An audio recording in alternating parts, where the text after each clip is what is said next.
Новата коледарска песна ке заминели во историјата Коледа леде. Децении наназад децата коледарчиња ја пеат рано утрото пред Бадниковата вечера, во пресрет на најголемиот христијански празник Божик, најавувајќи го Христовото рождество. Македонската православна црква донесе одлука деструктивната содржина на досегашната Коледа леде, во која се опејува смрт и уништување, воопшто веќе да не се споменува, ниту пак да ја пеат коледарчињата.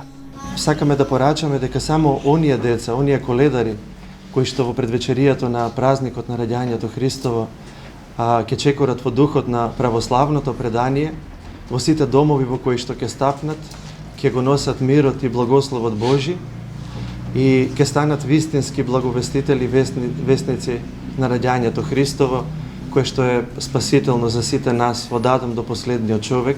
Новата коледарска песна денеска за прв пат беше промовирана и се пееше во општинската зграда во Струмица. Свештените лица сметаат дека токму од оваа институција треба да се шират новитетите со кои МПЦ од годинава го заврте листот од другата страна.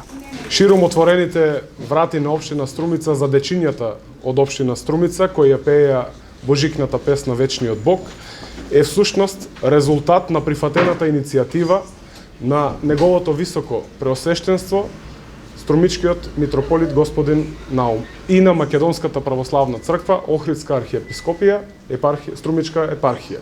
Песната можеби ќе остане во минатото и ќе се пеат нови коледарски песни, но и вечерва, а сигурно и во иднина ќе се палат коледарските огнови. Паганскиот обичај, како што милува црквата да каже, народот го вкорени и стана дел од традицијата за празнувањето на престојниот христијански празник.